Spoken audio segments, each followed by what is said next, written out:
First time in Loopcast history. This is it. It's got to be Jimmy Carter's funeral. And who drew us together? It was Jimmy. Who drew us all together? This was the dumb peanut farmer. I couldn't take my eyes away. This was crack for my brain. Well, let's start out with the program. Thank you. The program for the funeral. Yeah. Oh, whoa. White supremacist James Earl Carter Jr. It's the Jerusalem Cross. Wait. So it's a sign of devotion and how much of a serious Christian he is if we put it on the program for him and his funeral. Yeah. But if it's tattooed on our defense secretary, it's that's white supremacy. White supremacy. Yeah, that's white supremacy. It's almost like they're lying. Hey, we got it out.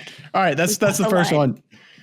Moving on. Secondly, during the service, Garth Brooks, who left his first wife to go with Trisha Yearwood, now he's married to her, they sing the song Imagine, that communist song by John Lennon.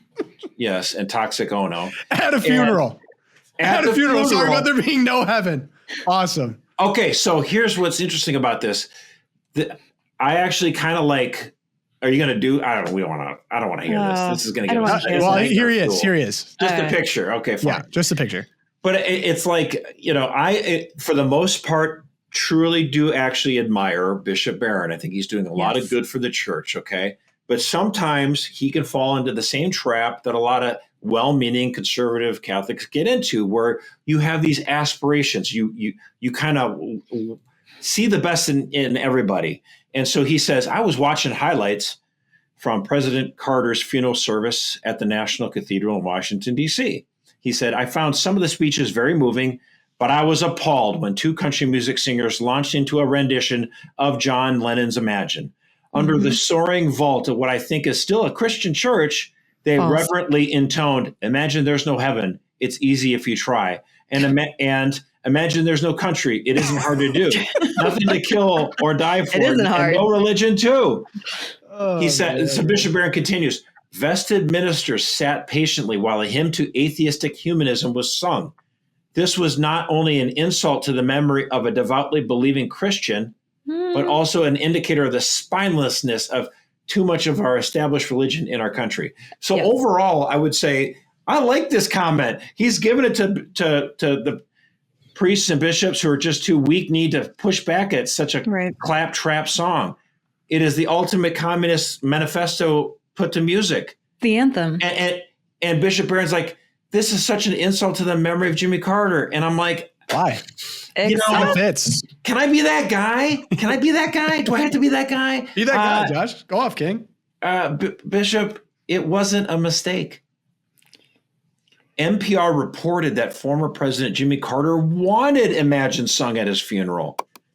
And actually, it fits with Jimmy Carter's view of postmodern, personalized, politically safe Christianity. Exactly. So it's actually rather fit. Well, we can't crappy song. Josh, but how funny? Phone it in Christian. How funny. And I think it was followed up by the Lord's Prayer, if I'm correct, or something like really Catholic. Just to think of an American president, for all Christians, obviously, an American president being sang a song that John Lennon called quintessentially the Communist Manifesto, and a song about there being no heaven. It's like, dude, I was listening to NPR and they're like, he would teach Sunday school every Sunday until his 90s. Well, what was he teaching then? What the heck is he teaching? That's right. There's no heaven. There's the kind of claptrap he listens to, and he's promoting same-sex marriage. Like, give me a break.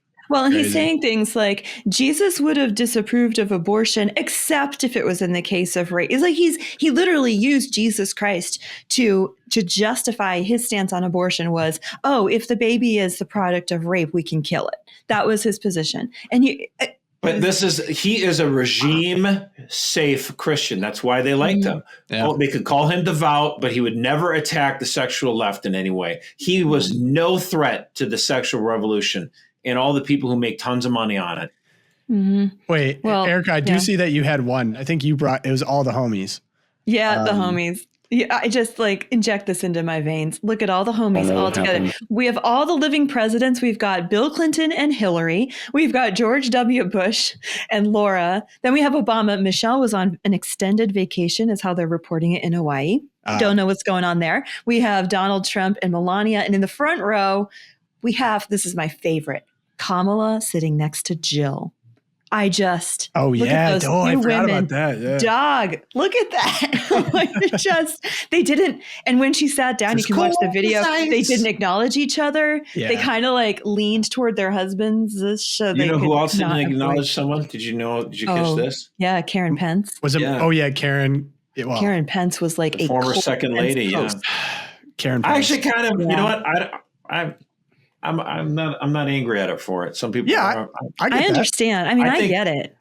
Look, I think on January 6th, I love President Trump. I'm glad he's got a second term. But like this idea that Vice President Pence had the constitutional authority to overrule the elections. It was crazy. You can think all of the elections were a sham, but like there's no mechanism for him just to like, I'm going to throw it out. Like he doesn't have the authority to do so. He never did. He had one thing he could do that day. So I don't actually. I don't want to dig up a whole can of worms in that. But Karen's like, did you catch as they were filing in, and Obama and Trump are standing there, and George W. Bush comes by, and instead Obama holds out his hand for a handshake, and George W. gives him like a bro belly tap, like hey bud, and then they kept walking. Obama's like, okay, funny. I guess we're doing this. Let me show that. This is just guys being dudes right here. This is dudes. Yeah. Hits him with a little tap. Dude, the amount of times I've done that to people in my life, unreal. I've probably done this hundreds of times. It just reminds you, George Bush, as Josh has maligned him many times on this podcast, you understand why people like him. No, he's a total bro. I love him. You can have a beer with him, as they said. Look at this. Bam. Just give him a little tap. You could make the case that he was as destructive as Barack Obama. Oh, for sure. To the world. His irreverence, I loved the irreverence of that. That was just like Barack, my man. Or the informality, informality. It's affection, yeah. All right, and a new meme is born. Yeah. We've hired many lip readers to find out what was being said. There's so many different elements to this. I cannot wait for the bad lip reading YouTube video of this. There's a total there's like a 10-second clip, and my favorite part about it is that Obama was talking to Trump about something, and then Kamala looked back, and as she turned her head, Barack stopped talking, like he saved what he was going to say, and then she turned her head back, and then he continued. Yeah. And then Trump made Obama laugh. Now, I have to point out, look at Melania locked in. Oh, yeah. Not a fan, fair. She basically called her husband Nazi. But I have to say, like, people didn't invite family members to Thanksgiving over politics. Mm-hmm. And we have Trump and Obama chuckling at a funeral. Yeah. Let this just be a lesson to everyone. Please do not let politics tear your family apart. Like these guys, they run hard campaigns. They talk trash. They're all chopping it up here. And you can chop it up with your family too. Barack Obama does not believe he is sitting next to Hitler at this funeral. I just want to put that out there. Look at that face. That's it right there. Yeah.